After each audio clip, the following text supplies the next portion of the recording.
Olá, queridos irmãos, nós estamos aqui para um bate-papo com o pastor Alan Porto, pastor Léo, pastor da nossa igreja, e vamos trabalhar um pouco a temática da produtividade, que é assunto do livro do pastor Alan, né, e as obrigações do homem, a responsabilidade como protetor, pastor e provedor da família.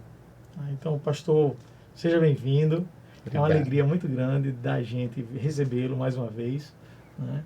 E Léo pela oportunidade que também está de dividir esse tempo com a gente, né? Então, nós representamos o Ministério Homens com a Missão, um ministério que trabalha a masculinidade bíblica, uma área que está sendo afetada muito, né? E aqui o clima não é de entrevista, mas é de um bate-papo, né? E depois da gente conversar um pouquinho antes, a gente tem pensado que como começar o assunto, como começar a conversa, né? E o pensamento hoje de ser produtivo, essa pressão de ser produtivo, né? De sempre fazer mais, de sempre ter que bater as metas, né? A gente sempre ouviu isso, né? Todos temos metas a bater. De onde partiu, por exemplo, pastor, o início de escrever sobre isso? Esclarece para a gente aí. Legal. A ideia de escrever o livro veio da minha experiência primeiro como alguém que passou por um processo de esgotamento, né? Hoje a palavra burnout está famosa. Tá famosa, né? Tá na moda. Então, eu não tive exatamente um diagnóstico médico quanto a isso, mas todos os sintomas relacionados a isso eu experimentei. E isso foi um longo período. Eu conto no livro algo nesse sentido. Assim, há um conjunto de elementos que me levou a esse tipo de experiência. Um deles eu sempre fui alguém que tive muitos interesses. Então, desde criança, assim, fazer vários esportes. Eclético. Na adolescência, aprender vários instrumentos musicais. Querer vários tipos de hobbies. Então eu tinha assim uma dispersão de energia, uma dispersão de foco muito grande. Junto a isso, eu tinha péssimos hábitos. Então dormia muito tarde, comia mal, não tinha tempo de recuperar as energias. E aí quando você é jovem, você dá conta, você consegue virar à noite, no outro dia você está inteiro. Então eu dormia depois de 3, 4 da manhã, e no outro dia tinha que acordar cedo, ou para assistir aula, ou para dar aula, quando eu já comecei a trabalhar, né? Então, quando você é jovem, dá para segurar. Mas à medida em que o tempo vai passando, a fatura chega, né? A conta chega. E aí, chegou um momento em que eu comecei a experimentar os efeitos disso. Experimentar isso tanto no corpo quanto no coração. Então, no corpo, esses sintomas se manifestaram com... Eu já tinha péssimos hábitos de sono, mas a coisa piorou em termos de insônia. Comecei a ter muitos problemas gástricos, ficar cheio de gases o tempo todo, me sentia indisposto, a minha imunidade baixou. Então, eu estava doente praticamente toda semana com uma virose. Eu lembro bem, assim, do meu filho recém-nascido. Acho que já estava casado. Esse processo começou no início da minha vida adulta e se estendeu durante alguns anos. Então, estamos pensando aí de pelo menos 18, 19, entre 19 e 20 anos. E eu casei com 25. Então, a coisa se estendeu durante muito tempo. Então, meu filho recém-nascido e eu nessa fase de estar muito doente, o tempo todo gripado e tal. E eu lembro de gripar nesse período, tentei proteger de todo jeito, colocar uma máscara, mas na primeira semana dele ele deu uma tossidinha, e aí eu vi que eu tinha passado gripe pro meu filho. Nossa, foi uma mistura de culpa, dor no coração, preocupação com a criança. Então no corpo eu comecei a sentir essas coisas, e no coração também. Então eu comecei a ter crises de ansiedade, ataques de pânico, momentos de desânimo. Eu lembro de um episódio em que eu já pastor, já professor, um aluno me ligou pedindo ajuda, pedindo um prazo extra, porque ele não estava podendo concluir o trabalho dele a tempo. E ele explicou que ele estava passando por um momento muito ruim na igreja, gente tentando sabotá-lo, problema com o conselho, problema com o membro. E aí eu dei o prazo extra para ele, desliguei o telefone e comecei a chorar, assim, sem razão aparente, né? E eu só chorava, não conseguia parar de chorar, eu não entendia muito bem, mas aquilo fazia parte, assim, de toda essa carga, né, que eu estava carregando no coração. E eu sei que numa conversa dessas, assim, né, sobre masculinidade, homem, às vezes a gente cria a ideia de que o homem tem que ser um cara sempre firme, sempre pronto, Inabalável, né? inabalável. Então, o homem não passa por esgotamento ou algo nesse sentido, isso é frescura, alguma coisa assim. Mas quando a gente olha para a Escritura, a gente encontra homens assim. Né? Homens que tiveram a sua alma quebrada. Os salmos são bons exemplos disso. Então, no meio desse dilema, eu tentei... Para mim, a grande questão era como é que eu consigo dar conta de todas as coisas que eu tenho para fazer sem quebrar. E aí eu comecei a pesquisar métodos de produtividade, livros que pudessem me ajudar a tentar segurar as pontas. Né? Até perceber que o problema não era fundamentalmente um problema de método, mas era um problema do coração. Então, quando eu entendi isso, muitas coisas mudaram. E aí eu comecei a perceber o impacto do Evangelho no tratamento do meu coração, para que a minha forma de trabalhar fosse transformada e assim eu pudesse resgatar, o que eu chamo, né, resgatar a energia e resgatar a alegria para responder aos chamados de Deus. Então foi daí que nasceu o Produtividade Redimida e esse é o convite que eu faço no livro. Né? E aí o que eu comecei a perceber? A gente teve até aqui, né, um feedback da própria equipe do estúdio, né?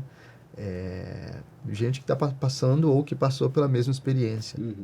E o nosso mundo é esse mundo, de todo mundo corrido, todo mundo sobrecarregado, todo mundo acelerado continuamente. E pouco a pouco a gente vai vendo as pessoas quebrando, as pessoas experimentando esses efeitos. Tem um autor, e aí eu vou encerrar aqui para a gente poder interagir, né? Senão só eu falo. Tem um autor que ele diz o seguinte: o panorama da nossa época em termos de saúde é o panorama das doenças neuronais. Então, o nome dele é Byung-Chul Han. Ele escreveu um livro chamado Sociedade do Cansaço. E ele diz isso: a nossa época é a época do TDAH, autismo, ansiedade, depressão, burnout. E a leitura que ele faz, ele nem está trabalhando com o nosso referencial propriamente, mas ele faz uma leitura que nos cabe bem, que tem tudo a ver com essa ideia. É que nós estamos em uma sociedade em que há um excesso de positividade. Ele chama de uma positividade tóxica, que é essa ideia de que você pode tudo que você quiser, você tem que atingir seu primeiro bilhão antes dos 25 anos de idade, você tem que ser o sucesso e o grande homem da sua empresa, você tem que ser o marido perfeito, o pai perfeito, você tem que ser o membro da igreja perfeito, você tem que ser o pastor perfeito, tem que dar conta de tudo. E aí, nesse excesso de positividade, a gente vai deixando de perceber que nós somos pó, né? Nós somos finitos. Então, sempre que a gente nega a nossa finitude, a gente vai encontrar a realidade nos esmagando como se fosse um caminhão e a gente vai quebrar no meio do processo. Sim. Além um aspecto também que eu penso, né, dentro desse universo evangélico, é como lidar com a culpa, né? E até alguns olhares que falam que isso é falta de espiritualidade, ou seja, você não está buscando a Deus, você não está orando, e é por isso que está acontecendo isso com você. Meio que aquele cenário dos amigos de Jó ali, né? Sentados ao redor de Jó, isso é pecado oculto, isso é alguma coisa do tipo. A gente sabe que existe uma desordem no coração, nesse sentido, que precisa ser reorganizado. nós somos seres litúrgicos, né? Deus criou todas as coisas seguindo um ritmo, uma liturgia, e muitas vezes nós quebramos esses limites. Mas pensando nesse aspecto da culpa espiritual, né? Que as pessoas começam a olhar para você, e principalmente quando a gente pensa no universo pastoral, de presbíteros, diáconos, líderes de ministério, né? O que é que está acontecendo, né? Ele está assim, talvez seja alguma imoralidade ou coisa do tipo. Então se torna até mais um peso também, né? Esse olhar sobrecarregado de culpa sobre as pessoas. Exatamente. Esse mesmo autor, o Byung-Chul Han, né? Essa análise dele é tão interessante, é um livrinho bem fininho. Tô fazendo mais propaganda do livro dele do que do meu. Mas ele diz o seguinte: na nossa sociedade a gente sofreu essa mudança, né? Foi uma mudança realmente cultural. A sociedade anterior ele descreve como uma sociedade da negatividade. E nessa sociedade da negatividade, o outro era o seu limite. Uhum. Então, nós tínhamos um chefe que cobrava de nós, que nos pressionava, ou alguma coisa assim, um professor, uma autoridade. E ele diz, nessa sociedade em que vivemos hoje, que é marcada pela positividade, nós somos o nosso próprio carrasco. Então, é verdade que ainda existe pressão de outras pessoas, né? Mas, em grande medida, agora, o que nos tornou tão mais propensos a esse esgotamento é o fato de que nós alimentamos expectativas grandiosas. Sim. E, ao não atingir essas expectativas, nós nos cobramos de uma forma muito intensa, né? Então é isso, é o pastor dizendo, eu tenho que dar conta de cuidar perfeitamente de todas as famílias da igreja, ou o marido dizendo, eu tenho que ser o marido perfeito, eu tenho que ser o profissional perfeito, eu tenho que fazer isso, eu tenho que fazer aquilo. E aí, quando a gente não consegue, o chicote somos nós mesmos cobrando e violentando, né, o nosso próprio coração com uma autocobrança excessiva. E como somos nós mesmos os nossos carrascos, se torna muito mais difícil se livrar desse processo de esgotamento, né? É preciso realmente uma reorganização do coração, da compreensão, aceitação das nossas limitações, para que a gente consiga entrar num ritmo de vida, né? E assim de trabalho também, que é equilibrado, que é saudável. Sim. Agora, enquanto vocês estão falando, eu estou pensando, partindo de uma pessoa que está produzindo, e ela mesmo, se o senhor está falando desse pressuposto, alguém que já produz bem e tal, e ainda assim se cobra, né? Que é acho que está indo para o lado do perfeccionismo que está lá no livro. Uhum. E o cara que é os dois pés enterrados. Legal. Que não produz, né? Que é, assim, aquele marido, por exemplo, que não vai, né? Aí a mulher é a ajudadora dele. Aí já tentou todas as estratégias e técnicas para ver se o homem... Se o carro pega. E o carro não pega, né? E às vezes é ele que não tem essa cobrança, não. Para ele está acomodado, ou ele está... Aí pode ser uma coisa doentia, como uma depressão. Pode. Mas tem uns que não é depressão, não. O cara está mal acostumado desde a infância. Né? Ele foi mal criado mesmo, né? Mal formado, mal educado dentro de casa, né? Então aí a gente tem várias coisas. Pessoas ou mães que superprotegeram, não colocaram eles para serem forjados e serem homem mesmo. Tem várias possibilidades, né? Mas aí, e esse cara que precisa aprender a ser homem já depois de velho? Legal. Que tem um coração de menino, por exemplo, que né, tá esperando. E quanto a isso? No livro, quando eu busco definir produtividade, eu faço uma distinção, assim, né? A definição do mundo de produtividade normalmente é você fazer muito ou você fazer mais gastando menos, né? Mais com menos. Mas o mundo está dizendo assim, ó, você tem que ganhar o mundo. Essa é a ideia, né?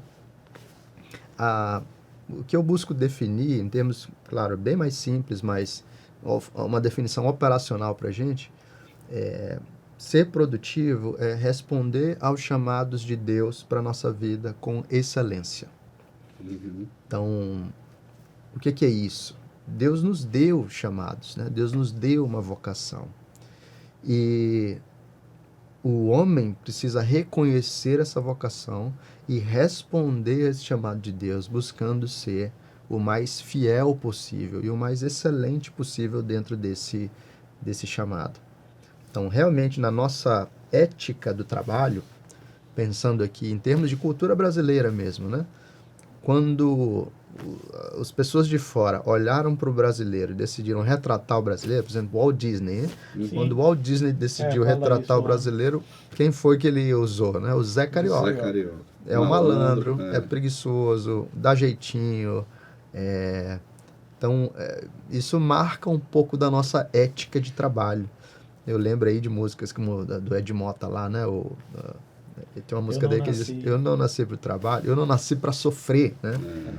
Descobri que a vida é muito mais que vencer.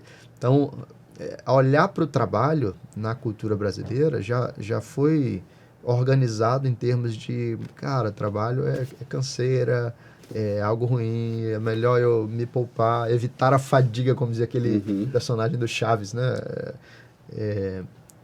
E infelizmente essa ética mundana do trabalho afetou também homens cristãos, que deixaram de considerar o trabalho como um chamado de Deus. Sim.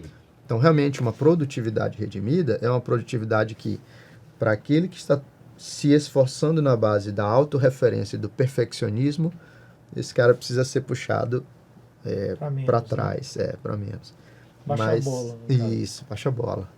Mas tem um monte de gente também que está se poupando demais e que deveria estar se desgastando por amor ao Senhor, por amor à sua família, pelo cuidado da sua esposa, dos seus filhos. E esses homens precisam resgatar a visão de que eles foram chamados por Deus para um tipo de trabalho que é diligente, que é dedicado. Então, no primeiro capítulo do livro, eu trabalho essas duas ideias, né? Um vício do nosso coração com relação ao trabalho é o orgulho. Sim. E o orgulho vai fazer a gente reagir de duas formas. O otimista vai olhar para as tarefas e vai dizer: manda para cima que eu mato no peito, eu faço, vambora. Então ele nunca diz não, ele acha que ele dá conta de tudo, enfim. E aí no fim das contas ele acaba abraçando mais coisas do que realmente consegue, eventualmente vai quebrar. E ele faz isso baseado em si, né? O orgulho é você se colocar no centro da sua vida. Do outro lado, a gente tem o pessimista. O pessimista é aquele que olha para a tarefa e diz: isso vai dar muito trabalho, isso é muito difícil, é complicado, tem que mexer nisso, tem que mexer naquilo, ou eu não consigo, eu não vou dar conta. E aí ele descarta o chamado, também olhando exclusivamente para si. Então, continua sendo orgulho, porque ele é o centro da própria vida.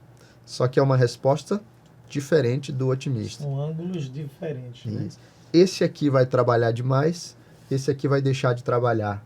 E os dois estão respondendo de forma pecaminosa a um chamado de Deus que deveria nos colocar numa posição equilibrada e dizer: eu vou responder o chamado e eu vou responder dentro de uma moldura de sabedoria, para que eu entregue o meu melhor, mas para que eu aceite a minha imperfeição e eu faça tudo isso com foco no Senhor, na glória do Senhor e na sabedoria do Senhor. Então são esses dois aspectos. Para uns a gente vai puxar, para outros a gente tem que empurrar, porque homem acomodado não glorifica a Deus. E uma coisa que estava pensando aqui enquanto você estava falando é essa tentativa do coração humano em se definir. Quem é você? As pessoas julgam os outros por aquilo que elas fazem. E às vezes assim, essa vontade de fazer muito é como se você quisesse provar para os outros, né? Que eu consigo, que eu cheguei lá, que eu venci, que isso e aquilo. Então, quanto mais coisas eu abraçar, quanto mais coisas eu fizer, e isso é uma perspectiva de idolatria também, né? De temor de homens, né? Exatamente. Você está respondendo, colocando os outros como um referencial para guardar-se a si mesmo, né? Muita gente também cresceu ouvindo, né? Isso viram as convicções ou crenças, né? Que, por exemplo, vai estudar para o quê? Para ser alguém na Para vida. ser alguém. É. Né? E o ser é trocado, né, entre o que é que você... Às vezes, o que é que você faz? É. Né? Não, na verdade, assim, a pergunta é, o que é que você é? Isso. E você isso. responde, eu sou pastor. Isso. Né? E aí não A é o gente que você confunde é, função é o com que você identidade, faz. né? Né? Só que a gente aprende isso desde pequeno, né? Isso. Então, se você não anda com fulano ou com ciclano, não vai andar com aquele ali, porque senão você vai ser confundido. Então, a identidade está misturada com quem você está andando, né? Uhum. Apesar de que é bíblico também. Mas tem isso de fazer... eu lembro que tem uma ideia de uma pirâmide que tem o ser, fazer e ter, e a base maior é ser. Né? Uhum.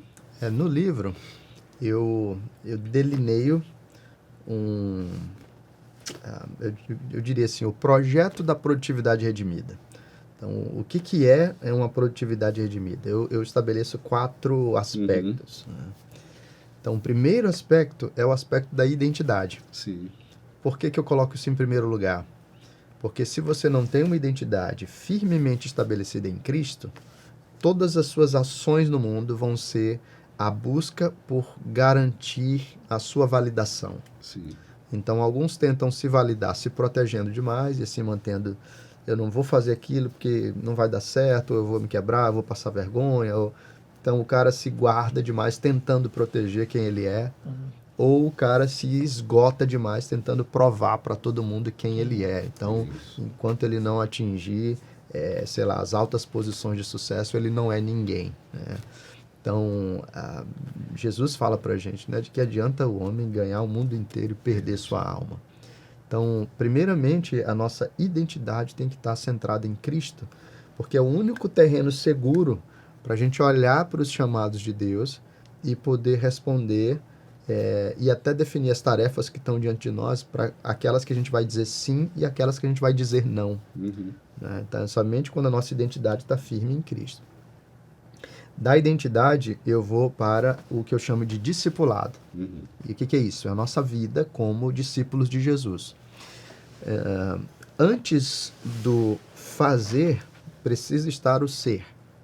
Então, eu não posso ser simplesmente alguém que faz coisas, mas primeiro eu tenho que ser alguém que é alguma coisa. Então, minha identidade está segura em Cristo, mas Cristo me chama para crescer no meu caráter. Então, o discipulado envolve as áreas de caráter, conhecimento e competências que eu preciso desenvolver. Uhum. E aí isso é importante para a gente, porque, por vezes, nós, como homens, não temos uma intencionalidade na busca pelo desenvolvimento pessoal. Sim. Né? Então, eu quero crescer, eu quero tratar a ira no meu coração, eu quero aprender a conduzir um culto doméstico, eu quero aprender a pastorear minha esposa, eu quero aprender a lidar com as finanças de uma forma equilibrada, sábia, responsável. Então tem um monte de áreas da nossa vida que a gente precisa aprender a cultivar e crescer como discípulos para a gente caminhar com sabedoria. E isso está antes das tarefas que a gente vai exercer no mundo, né? Então, primeiro é vocação, depois é discipulado. Quem eu sou, quem eu devo me tornar. Aí sim eu vou para o terceiro, que é vocação. Então, o que Deus me chamou para fazer? Agora eu vou pensar nas tarefas que eu tenho, se eu sou marido, se eu filho, pai, profissional, membro da igreja. Então, eu tenho diversos chamados de Deus que eu preciso identificar e abraçar. E quanto maior clareza eu tiver quanto a isso, é melhor, porque isso vai definir tanto o que eu devo fazer, Sim. quanto o que eu não devo fazer. No meu caso, por exemplo, eu não tinha muito claro o que eu não devia fazer. E assim eu ia pegando projeto em cima de projeto e aceitando tudo que vinha para mim como se fosse uma grande oportunidade, sem conseguir dar conta, né? Então, ter clareza sobre a nossa vocação e assim abraçar essa vocação vai ser importante para a gente caminhar com saúde. Aí entra naquela questão da culpa e tal. Eu sei que tem muitos fatores que nos levam a abraçar mais coisas do que a gente deveria, ou a não entender claramente os chamados. Mas é isso, quanto melhor a gente puder entender, a gente vai caminhar com sabedoria. E finalmente, né, então identidade, discipulado, vocação e momento. Então, o que é o momento? a vocação, o chamado de Deus, sempre é delimitado dentro do tempo e do espaço pela providência. Então, assim, Deus me chamou para ser pastor, ok. Mas ele me chamou para ser pastor na cidade de Barretos, em uma igreja específica, com pessoas específicas. E aí, se eu não entender que a vocação é sempre delimitada nesse sentido, eu corro o risco de alimentar ilusões e nunca viver na base da realidade. Perfeito. Então, um exemplo que eu normalmente dou é de mulheres que acabaram de se tornar mães. Então, antes do seu bebezinho nascer, eram mulheres ativas na igreja, no trabalho, né? Faziam muita coisa, participavam de todas as reuniões, liam vários livros. E aí agora o bebezinho nasceu. A mulher mal tem energia para cuidar do bebezinho. Ela está cansada, o bebezinho não dorme à noite. E agora ela não consegue ler uma página, ela não consegue participar de nenhuma reunião, ela não consegue produzir como ela produzia antes. E aí algumas dessas mulheres às vezes me procuram, dizem, pastor, eu estou me sentindo muito mal, estou muito culpada, eu fazia tanta coisa e agora eu não consigo, eu estou cansada, eu não tenho muita energia, a casa não está tão arrumada e limpa como era antes. E o que eu digo para elas é, olha, esse é o momento em que Deus colocou você, é o momento da providência para o exercício da sua vocação. Nesse momento, o seu foco e a sua energia devem ser dedicadas para cuidar desse bebezinho. Não tem nada mais importante. Nenhuma reunião vai ser mais importante do que cuidar desse bebezinho. Nenhum livro vai ser mais importante, claro, a Bíblia, né? Mas nenhum livro vai ser mais importante do que cuidar desse bebezinho. Então, haverá um momento em que, posteriormente, você vai poder voltar para as reuniões da igreja, você vai poder ler com mais calma alguns livros, mas você vai precisar aceitar esse momento. Então, na minha experiência, né, comigo, eu conto isso no livro também. Para mim era horrível quando eu ficava doente. Eu não aceitava ficar doente, porque eu acreditava que a minha identidade estava na minha capacidade de produzir. Então, quando eu ficava doente, eu não conseguia produzir e eu mirava, né? Então, minha esposa que sofria, porque ela tentava me ajudar e eu estava o cara mais rabugento do mundo, que eu não estava conseguindo fazer as coisas que eu tinha que fazer. E ela dizia, descansa, tá? Eu, não, mas domingo tem que ter sermão pronto, tem que ter aula pronta, tem que ter, tem ovelha precisando, tem... E ela, meu bem, descansa, você tem que estar bem, você tem que se cuidar. Então, levou um tempo até eu entender que eu precisava aceitar o momento que eu estava vivendo. E se o momento agora é de doença, então o momento agora é de parar mesmo. Eu sou finito, eu não sou Deus. Somente Deus não dormita nem dorme, né? O guarda de Israel. Somente Deus, meu pai, trabalha até agora e eu também. Somente Deus trabalha ininterruptamente. Não tem fome. Somente Deus não tem fome. Eles assim, a comida é fazer a vontade do meu pai. Isso, né? Eu não sou Deus, eu queria ser Deus, né?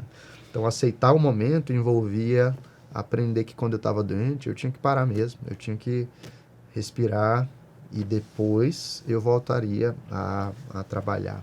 E é respeitar o ritmo, né? Exato. Que foi, o senhor fala no livro que Deus fez, né, o mundo com ritmo, né?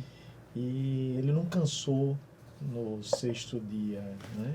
Ele estava nos ensinando. Exatamente. E eu, particularmente, uma das coisas mais difíceis para mim é essa coisa do descanso, né? E também o senhor coloca lá em alguma parte, vamos dizer, dedica, né, uma parte sobre essa coisa, tanto do descanso como dessa... Eu até perdi um pouquinho da linha de raciocínio, mas assim, o descanso, para mim, é uma coisa muito difícil, né? A força do braço. Sim. Né? Que tá vinculado, né? Exato. Então, dormir uma hora mais tarde, porque tem mais uma coisa para fazer, né? Tem mais um... então, por exemplo, eu faço tudo que eu preciso no computador até não aguentar mais, até estar cochilando. Mas ainda tem uns pratos para lavar. Como os pratos eu vou ficar em pé, então eu fico no computador até não aguento. Agora chegou a hora do prato. Eu vou ficar em pé, vou conseguir lavar, né, sem cair, sem pescar, né? Então, assim, isso é não respeitar o ritmo que o Senhor determinou, né? Exato. Porque não é o lance só do sábado, mas o descanso mesmo do dia, né? Uhum. É. O sábado é um mandamento e um princípio de vida, né, que está ancorado. Ele é positivado na lei de Moisés, mas está ancorado na criação. Sim. Então, ele é estrutural, né? Deus estabeleceu um ritmo para o mundo e assim para a vida humana, que é um ciclo de trabalho e um ciclo de descanso. Um ciclo de trabalho e um ciclo de Vamos descanso. fazer 6 ciclos, né? 6 ciclos de trabalho É, para fazer a questão da 6 6 por 1. por 1, né? Mas é por aí Estão mesmo. querendo mudar, né? Eu acho que é rebeldia também, né? Isso. Querer Com mudar certeza. isso é rebeldia, né? Uhum. E aí a gente foge disso nos dois extremos, né? Tem gente que só quer descansar e não quer trabalhar. Tem gente que só quer trabalhar e não quer descansar. E tem gente que fica procrastinando. E isso ainda era outra... Vai chegar lá, né? né? Mas é verdade, vai. Porque na procrastinação eu nem trabalho e nem descanso. Então imagina, né? Você tem lá os seus relatórios para preparar, ou sei lá, tem uma lâmpada para trocar, a esposa já pediu há 3 meses, e a gente não precisa me lembrar a cada 3 meses, né? Um dia eu vou trocar esse negócio. Mas a gente nem faz o trabalho e nem efetivamente repousa, descansa, recupera as energias. A gente fica zapeando, fazendo alguma outra coisa, né? A gente continua num processo de estimulação. Por exemplo, hoje o celular é a praga da gente, né? Uhum. Então, você ou abre um Instagram da vida e fica ininterruptamente naquele feed, Rolando o feed.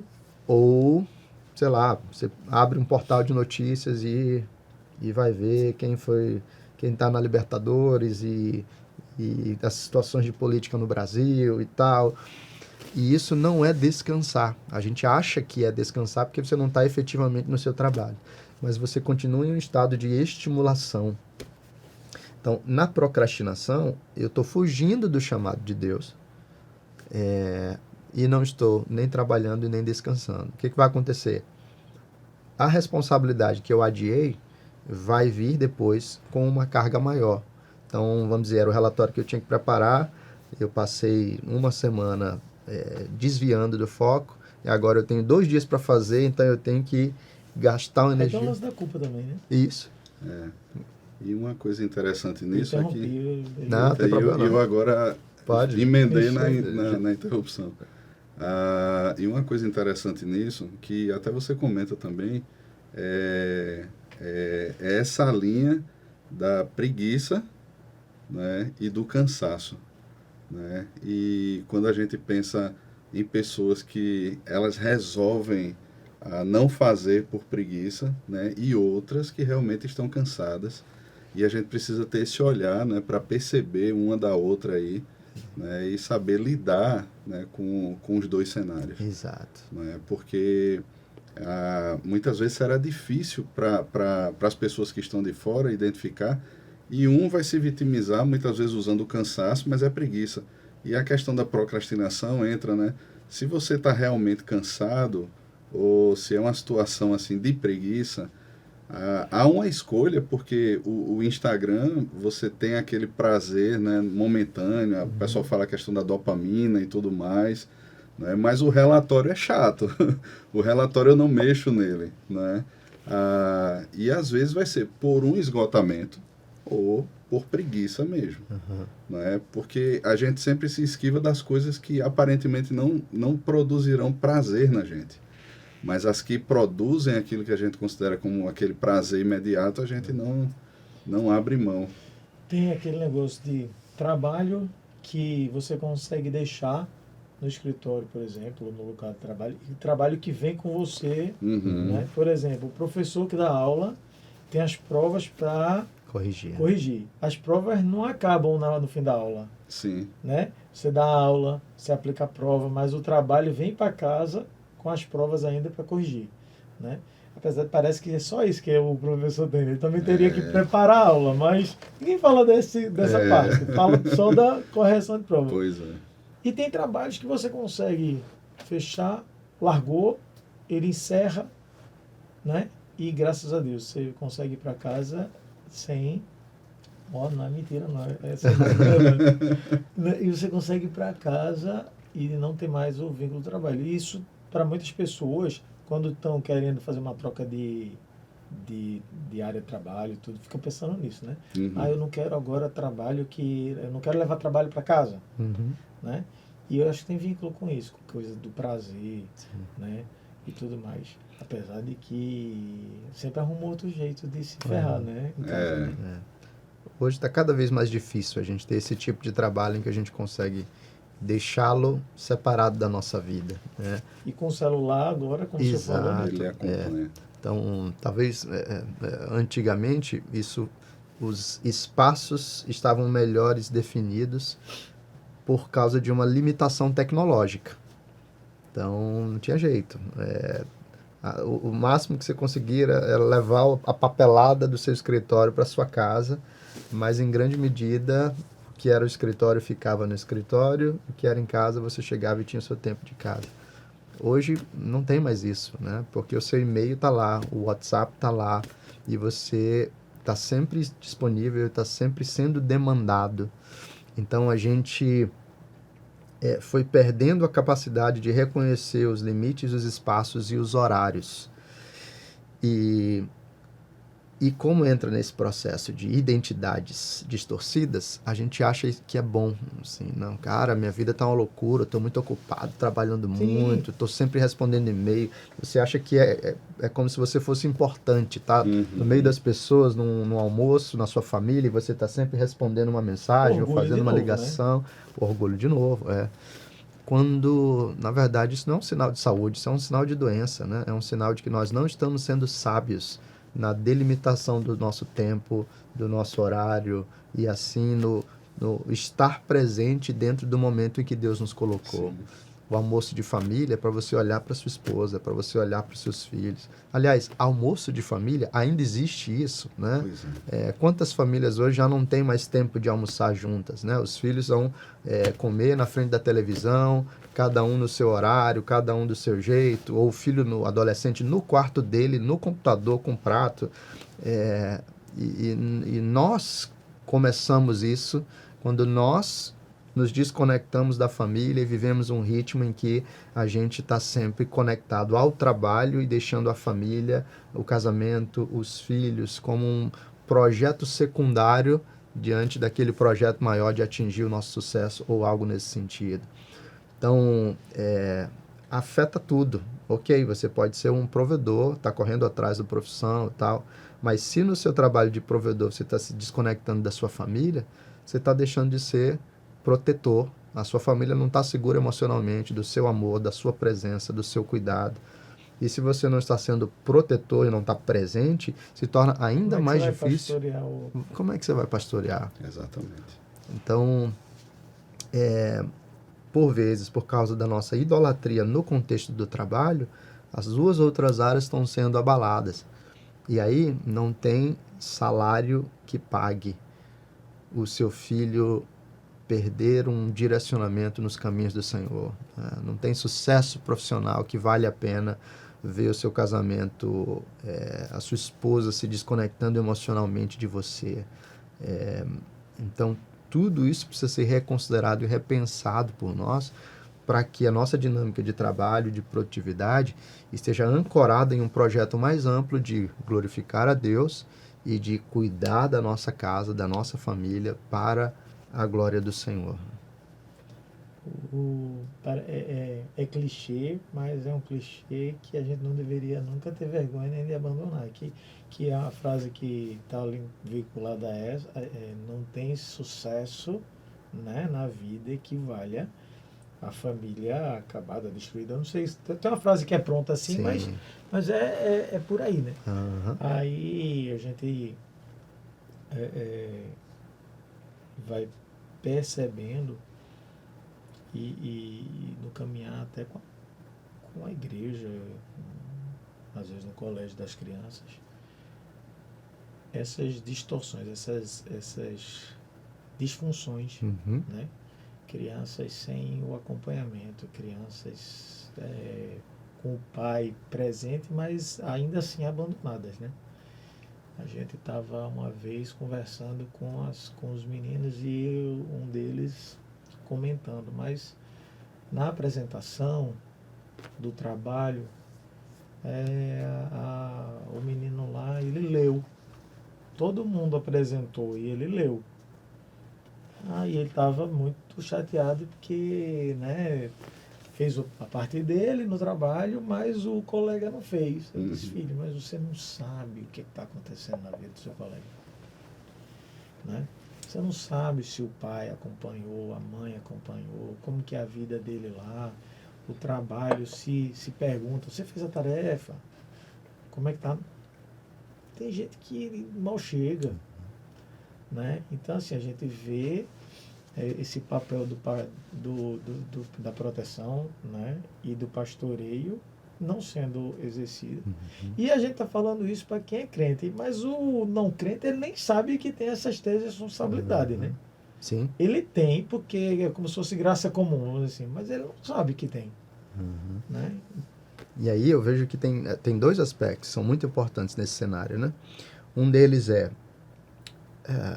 inevitavelmente, nós estamos providenciando um modelo para os nossos filhos. Sim. Nós estamos providenciando um modelo para os nossos Sim. filhos. Então, eles estão olhando para nós, eles estão vendo o que a gente está vivendo. A gente pode ser intencional nessa caminhada de discipular os nossos filhos, ou pode não ser intencional, mas eles estão vendo ali, estão observando alguma coisa, e alguma coisa desse modelo eles vão absorver, né? Então, isso deveria despertar em nós essa atenção. O que o meu filho está vendo? O que ele vai... O que ele... O que ele tem como modelo quando ele me enxerga? Né? É um homem que vive a sua vida para glorificar o Senhor, é um homem que se dedica verdadeiramente ao trabalho, mas que também sabe os momentos de parar e que vive a vida comum do lar, né? Como 1 de Pedro diz. Ou é um homem que idolatra o trabalho, sacrifica a família no altar desse ídolo. Né? É um homem que está sempre focado nas questões profissionais ou como ganhar mais dinheiro, mas um homem que o filho nunca vê lendo a Escritura, orando, nunca chama a sua família para ter um tempo diante de Deus. Então, esse é um aspecto para a gente considerar. O outro no meio disso tudo, a gente precisa de um processo de comunhão, comunidade e uma parceria com outros homens que vão nos ajudar e nos alertar para a gente perceber as nossas falhas e caminhar em sabedoria. Então, no ministério desses de homens, quando a gente caminha juntos, que a gente vai encontrar o cara que não quer trabalhar, é preguiçoso, quer se poupar e tal, e os outros homens vão dizer, o que você está fazendo da sua vida? Né? Bora despertar, bora trabalhar, Deus te chamou para crescer nisso. Também nesse processo que a gente vai encontrar homens que estão além do que convém, e os caras vão dizer, peraí, pega leve, cuida da sua saúde, cuida da sua família, olha o que está acontecendo com seus filhos e tudo. E é nesse processo em que os homens estão caminhando juntos e se discipulando, e assim, né, eu gosto da imagem de um exército, né? Então nós somos uma parte do exército do Senhor, e homens, companheiros de luta que estão encorajando uns aos outros, fortalecendo uns aos outros, carregando os que estão feridos. E é no meio desse processo que a gente também vai começar a treinar os homens mais novos que estão chegando. Sim. Então, os que acabaram de casar, os que estão chegando à vida adulta, os adolescentes que estão começando a desenvolver sua visão sobre o que é masculinidade, o que é trabalho, o que é produtividade. E a gente vai olhar para esses homens mais novos e vai começar a discipulá-los nessa direção de cultivar equilíbrio, sabedoria, ao mesmo tempo, né, dedicação, intensidade nos chamados que Deus tem para eles. Né? Então, se a gente não cultivar essa vida em comunidade, discipulado, ficar sozinho nesse processo é muito mais difícil, né? Para a gente perceber os nossos erros, para a gente corrigir os nossos caminhos, para a gente ser encorajado quando a gente está se sentindo fraco, abatido. É fundamental esse ministério, esse trabalho que vocês fazem aqui, por exemplo, e que outras igrejas fazem de ministério de homens, discipulado, para a gente caminhar assim. Isso, até porque, assim, muita gente que chega na igreja, muitos homens, né, pensando aqui no universo masculino, eles não tiveram bons modelos, né, e pensando assim, nos mais novos que chegam, adolescentes, que às vezes têm amigos que acabam vindo para a igreja, eles não têm esse exemplo em casa. Né? Eles têm uma família onde as coisas estão acontecendo, mas existe toda essa disfunção. Né? O pai não sabe quem é, a mãe não sabe quem é. Então, o que fazem, né? Os seus papéis e tudo mais. E encontram exatamente na igreja, né? na liderança da igreja, nos irmãos que estão ali, esse processo de serem afiados, literalmente, né? Que é o discipulado, né? Para literalmente aprenderem o significado de masculinidade, né? Porque não tem esses modelos. Então acaba sendo uma bênção poder desfrutar de um ambiente onde essas coisas acontecem. Né? E deixa eu te fazer uma pergunta nesse sentido. De forma mais intencional, como é que nós, enquanto homens, trabalhando com outros homens na igreja, podemos chegar mais perto deles nesse sentido? Porque existe meio que aquela linha, né? Eu já ouvi de um irmão, por exemplo, né? Eu conversando com ele sobre a questão do casamento e a esposa não vinha para a igreja, e aquela coisa toda, e aí a resposta foi, olha, minha vida é minha vida. Né? Então, parece que existe esse fechamento, essa compreensão, que é uma compreensão secularizada, né? De que a vida é minha, eu faço dela o que eu quiser, não se meta na minha vida. Né? Como é que a gente pode ser intencional, bíblico, e ter essa aproximação? Eu acho que esse é um trabalho muito desafiador, que vai envolver primeiro essa dimensão de reorganizar o nosso imaginário a partir da Escritura, para lembrar que nós somos uma família, um povo, e nós somos seres pactuais. A narrativa cultural é uma narrativa individualista. Então, se você não paga meus boletos, você não tem nada a ver comigo, não quero ouvir, não venha se meter na minha vida, né? O povo de Deus não trabalha assim. Né? O povo de Deus O povo de Deus é enxerido mesmo. É família, é pacto. Então, nós estamos servindo uns aos outros e assim cobrando, encorajando, fortalecendo, consolando. O ensino bíblico é de mutualidade. Então, um dos aspectos é um processo, e aí é um processo longo mesmo, porque, imagina, você tem um cara que durante 30 anos assimilou uma mesma mensagem de que ele é sozinho, que ninguém tem nada a ver com ele. Esse cara não vai do dia para a noite, chegou na igreja, agora ele já acha que... Abre o coração. Pode falar com qualquer pessoa. Isso. Então, é um processo longo de realmente cultivar, de desenvolver uma cultura por meio do púlpito, por meio da classe de homens, por meio dos pequenos grupos, enfim, várias iniciativas nesse sentido para reorganizar o imaginário. Aí você precisa ter, além desse trabalho de púlpito, você precisa ter essas iniciativas intencionais, encontros de homens que inicialmente vão ter um foco direcionado para fora. Sei lá na igreja nós tinha um rapaz. Vai dando a ideia aí, né? Então, Barretos é conhecido por 3 coisas, né? Rodeio. São 2 principais, né? A festa do peão. Sim. E a outra é o hospital de câncer. Mas tem uma terceira coisa lá em Barretos, que é...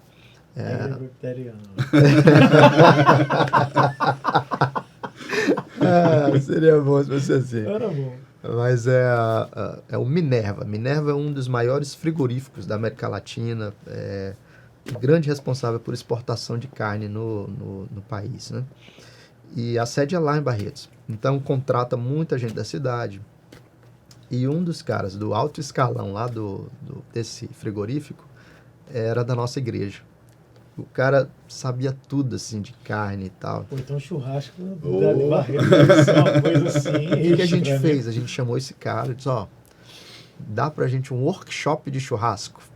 A gente teve um encontro de homens para fazer um workshop de churrasco e foi muito legal, assim. Então não era um momento em que os caras chegaram lá achando que tinham que se abrir e tal. Era só um workshop de churrasco. Mas é isso, você se encontra e tem um tempo juntos e naquele momento você vai começando a cultivar relacionamentos. Então agora a gente está com um projeto de futebol às sextas-feiras, né? Então sexta-feira a gente vai, joga futebol, joga conversa fora e pouco a pouco a gente vai aprendendo a cultivar o relacionamento para que, à medida em que a gente passa tempo juntos, a gente vai criando as oportunidades de pastoreio mútuo, de discipulado, de olhar uns para os outros como irmãos pactuados e assim praticar o discipulado efetivamente, né? Então eu diria uma reorganização do imaginário, são iniciativas abertas, e aí num terceiro momento iniciativas fechadas. Agora eu chamo meu irmão para um encontro 1 a 1 ou para um grupo de homens específicos com foco em nós vamos trabalhar o problema da pornografia entre nós. Vamos, 4 irmãos, vamos ler esse livro, vamos estudar juntos, vamos prestar contas, ou nós vamos, num outro grupo, trabalhar o aspecto das finanças, né? O irmão está endividado e tal, vamos passar um período aqui orando juntos, pensando sobre essas coisas, lendo material, prestando contas uns aos outros, reorganizando nossas finanças, ou um outro grupo para a gente tratar de problema no casamento. Então esse já é um terceiro movimento em que há uma intencionalidade maior para essas coisas acontecerem, né? Eu acredito que se a gente consegue caminhar nessa direção, já pode ser uma etapa, um passo muito bom nesse sentido. Fica a dica. Esse negócio, por exemplo, de finanças, já aconteceu, já chegou nesse nível de trabalhar assim? A gente tem pornografia funcionando. A gente já tem o projeto de finanças, mas ainda não foi implementado, né? Então, vamos orar, né? A gente ainda está na fase do futebol e do churrasco. Entendi. Né? Sobre essa questão, e para conseguir esse Vale Night de sexta-feira à noite, horário nobre, né? E conseguir esse convencer a patroa. Conseguir esse Vale Night e ela achar muito legal que ele vai passar 2, 3, 4 horas conversando, jogando conversa fora, tendo uma lista de coisas de lâmpada para trocar e tudo mais, né? Como que... Eu acho que uma das coisas que tem que acontecer primeiro, que o discipulado das mulheres tem que estar funcionando também. Ou pelo menos você encoraja. O trabalho tem que estar em conjunto com essa intenção, né? Então é assim, eu vou ter a Noite dos Homens, ok, e vai ter a Tarde das Mulheres, vai ter o outro dia em que as mulheres vão se encontrar, e o homem vai ficar em casa, vai cuidar do filho, para a mulher poder ter o tempo dela, para ela ser pastoreada, para ela ter as amigas, compartilhar, ser encorajada. Então, isso, quando acontece dessa forma, algumas mulheres ficam mais tranquilas, pensando, puxa, pelo menos eu vou ter o meu tempo. Mas também tem outras mulheres que estão tão desesperadas para que os maridos cresçam, que se elas percebem que há uma intencionalidade, se a gente consegue mostrar o valor de ter os homens da igreja caminhando juntas, elas vão empurrar ele, vá-se embora, né? Vá lá. Mas não parece... eu acho que na igreja de Barreto não tem isso, não. Mas talvez na nossa tenha compartimentos tão bem definidos como uma prateleira. Essa prateleira aqui, esse trecho, só vai caber isso. Então, só cabe o Ministério de Casais. Aí ali é só as mulheres. Aí ali só os homens, só as crianças, só não sei o quê. E não, como se não existisse... Uma convergência. Convergência, alinhamento. Sim. Isso é um projeto. Tá todo mundo andando nesse fim.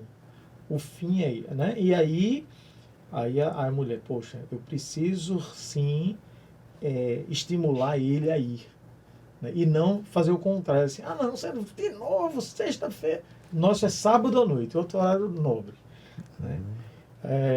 Muitas vezes a gente tenta linkar com o horário que as mulheres estão fazendo, porque já está vindo. Legal. A gente vai perder aqueles que têm as crianças. Mas sempre a gente vai perder.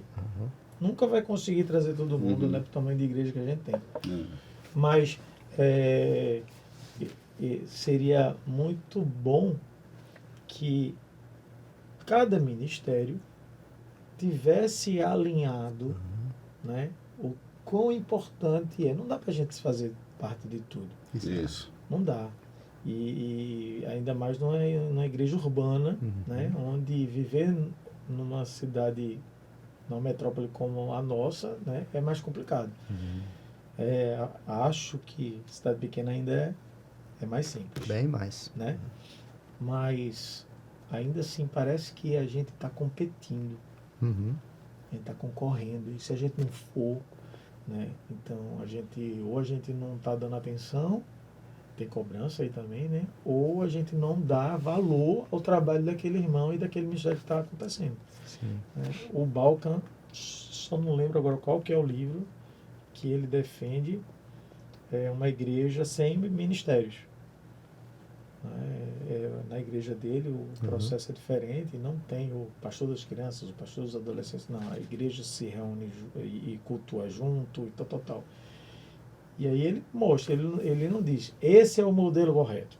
Ele diz, esse é o modelo que está funcionando e que eu entendo na minha igreja. Sim. E de certa maneira faz a gente pensar, né, pelo menos pela visão deles, os argumentos dele, errado não está. Faz sentido. Né? E eu sinto isso muito. Eu acho que isso envolve aquela questão do momento, né? Que momento significa espaço e tempo também, né?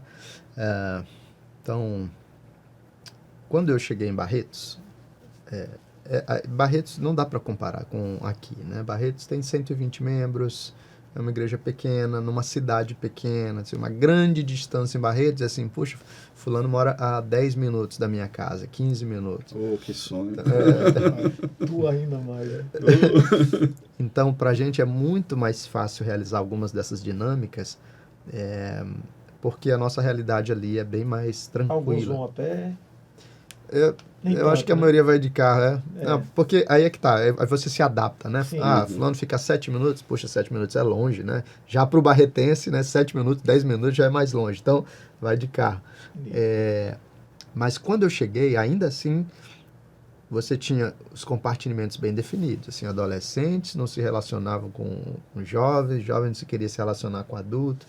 E uma das coisas que eu busquei trabalhar na igreja foi, nós somos uma igreja de famílias pactuadas. Então, a gente não vai fechar a sociedade doméstica de jeito nenhum, mas nós vamos integrar. Então, nós fizemos um movimento intencional de trazer, a gente começou a fazer um evento, um encontro em que toda a igreja estivesse reunida. Não era só encontro de homens, ou só de mulheres, ou só de adolescentes, todas as famílias reunidas. Para a gente é muito mais fácil, para vocês, 1.600 pessoas, é muito mais difícil fazer um negócio desses, né? Mas houve um movimento intencional nesse sentido. Então, eu acho que esse movimento pode ser cultivado, eu acho que ele é saudável, mas vocês vão precisar fazer isso dentro do momento de vocês. Então, não dá para fazer dessa forma, mas de repente vocês vão encontrar outros caminhos em que vamos colocar os líderes de ministérios para dialogar. Vamos começar a trabalhar na igreja uma visão em que os ministérios estão integrados. Sim. E assim a gente vai diminuindo essa ideia de competição ou tentando alinhar agendas para não haver sobrecarga também. E assim as coisas poderem funcionar. E também entender que a gente nunca começa alcançando todos. Não é isso. Se a gente começar alcançando 3, 4 homens, que assim seja. E esses 3, 4 homens vão alcançar mais 3, 4 homens, depois mais 3, 4 homens, e assim o Senhor vai fazendo, né?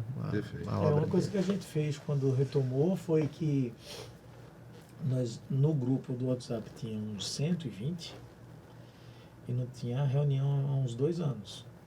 Aí depois de conversar com o pastor, eu disse, pastor, se vierem 12, 10%, a gente já está feliz. Aí a primeira reunião deu 14 com a gente. Eu disse, então já estamos bem. Né? E esse grupo não ficaram mais os mesmos 12, rodou, mas o grupo também cresceu, né? Em termos de número lá no WhatsApp, virou uma referência, acho que é uma referência para a gente se comunicar, pelo menos também, fica mais fácil. Mas uma coisa que a gente sempre bateu na tecla foi assim, aqui não vai ser o lugar de tratar, aqui vai ser o lugar de tocar, de mexer, de catucar. É isso que você está passando? Então tem várias possibilidades. Você pode escolher um irmão piedoso para conversar com ele, achar que ele pode te ajudar. Você pode conversar com o presbítero, se quiser, né, ser mais eclesiástico.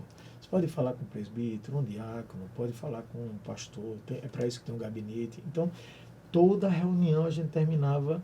Quando a gente voltou a falar sobre os sentimentos, então toda reunião, você está passando por isso? Aqui não é o lugar de tratar, mas é o lugar assim, eu vivo isso aí. Então, se você tem um problema com inveja, se você tem um problema com ódio, pronto. Não, você vai precisar de ajuda. a gente não consegue te ajudar aqui com 13, 14, 15 pessoas, mas a gente consegue mostrar, né? Ó, Uhum. na última aula de escola dominical, a gente teve um momento lá de discussão e o capítulo falava sobre 4 aspectos de proteção que o homem tem. Era homens protetores o capítulo. E quando a gente estava falando de assim, estimular a esposa, né? Estava falando de pastoreio, estimular a esposa em algum assunto do coração dela e tal. Aí, às vezes, você não tem a deixa para conversar com a esposa sobre o assunto. Aí, Léo, que veio agora na série do Sermão, Sermão do Monte. no primeiro, Sermão do Monte, no primeiro, um dos primeiros assuntos mais ruins de engolir, Léo, é bom pregar série que uma hora eu vou ter que pegar esse texto. Já que né, então eu não tenho como fugir e nem tem como dar desculpa. Vou ter que passar pelo texto, vou falar pelo assunto. Doa a quem doer. Num livro é a mesma coisa. E aí eu estava dizendo que uma das ideias podia ser dar um livro ou estudar um livro com a esposa. Estamos estudando um livro. Eu sei que tem um pedaço do livro que é o assunto que eu queria falar para ela. Mas não sou eu que estou falando, é o autor, é o Allen. É o Allen Porto aqui falando. Né? Então, acaba que é uma oportunidade. Isso. Aí o irmão chegou assim, eu não gosto muito de livro, eu acho que tem que ser a palavra. Porque da palavra realmente não tem como fugir, é a palavra. Aí eu disse, é verdade. Mas só que a palavra, muitas vezes, eu não quero defender, não quero defender que não é para a gente usar a Bíblia. Mas assim, não está departamentalizado também um assunto específico. Então, por exemplo, você quer trabalhar finanças. Pode ser um livro que não é bíblico, falado sobre finanças e aquilo ser útil para dentro de casa? Pode. Eu acho que até a gente tem poucos exemplos, não sei se tem muitos exemplos de cristãos que falem sobre finanças. Mas tem gente desorganizada em finanças no fácil. No gastar menos do que ganhar, por exemplo. Né? Então, tem vários problemas disso. Então, você traz um livro, muitas vezes, para trabalhar aquilo ali, onde... Ajudar, né? Para ajudar, para dar o primeiro, né? Dar o peteleco. Né? Então, assim, eu acho que toda ferramenta, se o pastor, no caso o marido, está ali escolhendo, é uma tentativa, a gente não sabe se vai dar, mas ele tem que buscar, como foi que o senhor falou do imaginário, né? Como reorganizar o imaginário. Reorganizar o imaginário, eu estou entendendo que é assim, buscar possibilidades, né? Não é isso? Novas formas de pensar e de imaginar como é que é a vida, como é que a gente organiza a casa, como é que a gente define a rotina. Se eu não visualizar ou começar a imaginar a coisa de uma forma diferente, vai ser muito mais difícil eu aceitar as mudanças e me estruturar praticamente dentro dessas mudanças, né? Então, se o homem não começa a entender que ele é parte de um pacto, vai ser muito mais difícil fazer esse cara participar. Então, o imaginário tem que ser trabalhado nesse sentido, a visão, né? E aí, dentro da visão, as iniciativas concretas de reorganização, compartilhamento, discipulado. E dentro da casa, a mesma coisa, né? Se um casamento, se a esposa não enxerga, agora nós somos uma família buscando uma mesma coisa, se o casal não está pensando isso, vai cada um tentar puxar para o seu lado e cada um tentar viver do seu jeito. Aí um gasta de um jeito, o outro gasta do outro. Não há uma prestação de contas, não há um foco comum. O discipulado dos filhos, ou a criação dos filhos, um quer um jeito, o outro não quer. Se eles não se perceberem como uma família, né, um pacto diante de Deus, é cada um no seu projeto pessoal e aí não tem como dar certo. E o senhor falou uma família, mas é uma só carne, né? Não sou mais Ed e eu, né? Então, eu não consigo mais tomar as decisões todas isoladamente, né? Eu tenho que estar fazendo isso. E às vezes existe o risco de uma acomodação que não é bíblica. porque o homem não está desenvolvendo o seu caráter bíblico de homem, nem a mulher. E eles dizem assim, rapaz, eu não vou colocar a mão em casa de marimbondo, né? Deixa as coisas caminharem a si mesmo. Então, a importância desses assuntos serem tocados, né? Para que o casal, a família, progrida em santidade. Né? Não é varrer para debaixo do tapete, porque isso às vezes vai acumulando e quando explode lá na frente, seja nos filhos que copiarão aqueles exemplos errados, seja na própria dinâmica da casa, no casamento que um dia vai se destroçar por causa de coisas que não foram tratadas, né? Então, às vezes, os casais dizem assim, rapaz, ó, já está assim, a gente está acostumado com essa vida, eu tenho lidado com minhas contas assim, se está errado, deixa caminhar errado, se eu estou trabalhando errado, mas estou colocando o pão dentro de casa, tenho 2, 3 empregos, aquela coisa toda, no final do ano eu dou um smartphone para o menino e vai estar tudo bem, né? E não está bem, né? Então, esses alinhamentos bíblicos, né, eles precisam acontecer e precisa haver uma própria disposição da família em humildemente se perceber como um ambiente de transformação bíblica. Né? Porque a gente vê muitos casos, né, que chegam de coisas que foram se acumulando e não quiseram mexer em determinados pontos, né? Vou criar confusão com ela, vou criar confusão com ele. E tanto no sermão expositivo quanto num livro que a gente está lendo, essas coisas serão mexidas. Né? Existe a necessidade disso. Teve uma coisa que eu estava falando aí, o negócio do homem e da mulher, que ainda, quando eu estava falando sobre ser um só, uma só carne, que me veio à mente o começo da conversa, que a identidade, ela mudou. Posso estar pensando errado aqui. Mas a identidade mudou porque quando eu era solteiro, eu era o Ediel. Eu tenho uma identidade, ou já deveria ter consciência dessa identidade, né? Mas agora eu não sou, como eu sou uma só carne com ela, eu não tenho essa identidade mais só o Ediel. Se eu sou uma só carne com ela, eu sou um extraterrestre, né? Eu sou uma outra coisa que não é mais o Ediel. Eu sou o Ediel e a Elga, e aí isso mudou minha identidade. Se é carne, né? Ela entranhou, ela, né? Então, minha identidade mudou, meu pensamento tem que ser agora nessa nova identidade. Fica difícil pensar isoladamente, ou deveria ser assim, né? Conforme a Bíblia, né? A gente reflete algo da natureza da Trindade. Então, não é que eu deixo de existir, mas é que, assim como Pai, Filho e Espírito são um, ao mesmo tempo que o Pai continua sendo Pai, o Filho continua sendo Filho, o Espírito continua sendo Espírito, no casamento, o marido e a mulher se tornam um, ao mesmo tempo em que o marido continua existindo e a esposa continua existindo. Então, a gente mantém um equilíbrio entre unidade e diversidade.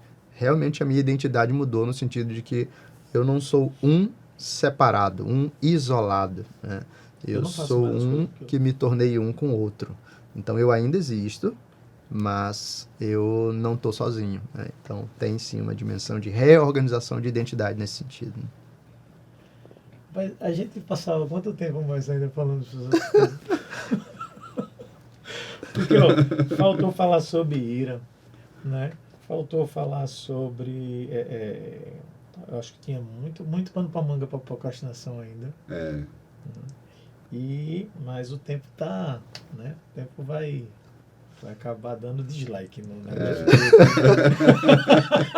Aí deixa para outras conversas, né? Vamos marcar outras conversas, né? Quem sabe pelo menos uma live, né? Assim, o senhor lá em Barretos, a gente aqui. Pode ser, não pode? Pode. Ele quer te dar mais trabalho. Eu acho que tá bom, a gente fica o convite, a primeira gratidão, pastor Allen, de aceitar, né? Da parceria e companhia de Léo, né? E fica o convite para os homens participarem da nossa escola dominical ou das reuniões do Ministério Homens Comissão, né? E se você está ouvindo e não fica em Recife, não pode vir aqui, tem o nosso YouTube, o YouTube da igreja, né, da primeira igreja. Pode também conhecer o YouTube da Igreja Presbiteriana de Barretos, né? E é isso, muito obrigado, Deus E abençoe a fica, todos. e fica a Sim. indicação do livro, né? É a indicação do livro. Não pode deixar de... Produtividade redimida. A gente vai colocar a capinha aí, o pessoal bota a arte. É isso. É isso. Deus abençoe. Obrigado, pastor. Obrigado.